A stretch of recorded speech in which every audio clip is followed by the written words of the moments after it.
One of the severe chata'im mentioned from the times of Menashe is not only avodah zarah, but the cruel worship through child sacrifice. Now, I don't know exactly where this was done by Menashe, but in Yirmiyahu, it talks about the worship of the avodah zarah of Ammon known as Molech.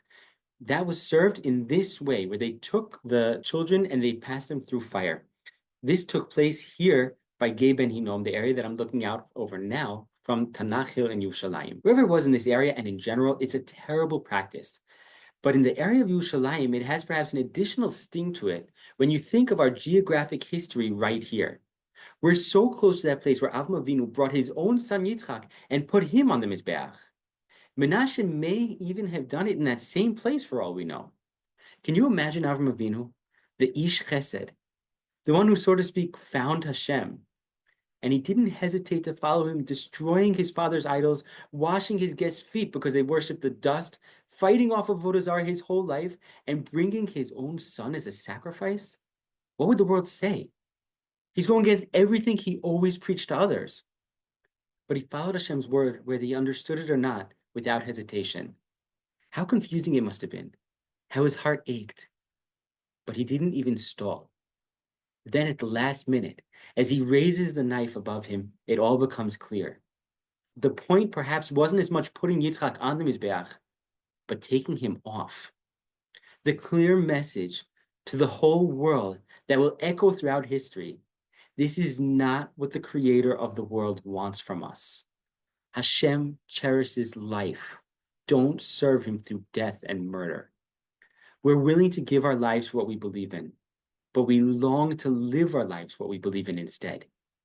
This is so vastly different from the nations around us in antiquity, and unfortunately, some of them even today, who sanctify the taking of life, living by the sword in a culture that exalts and educates towards violence and murder. This is so far from our way, so ingrained in us as a nation, a way of peace, a way of love of life for ourselves and for everyone. That's the ideal. That's what we strive for. Taking Yitzchak off the Mizbeach instilled in us this great longing for peace, that great love for life. For how many thousands of years have we cried out to Hashem as the children of our nation were sacrificed by blood-hungry animals of our host nations in Galus, asking Hashem how long until our beloved children are finally removed from this Mizbeach? Bringing in the foreign culture and worship to such a degree that he passed his own son through fire in this same area is rejecting our very DNA as a nation, our DNA of chesed, being descendants of Avram Avinu. Menashe will end up doing tshuva, though we won't read about it here in Sefer Melachim. This is because this Sefer is meant to show us what we did wrong, what led to the destruction and exile, so that we can learn from it. Here, the main thing that's emphasized are the terrible chata'im that Menashe did.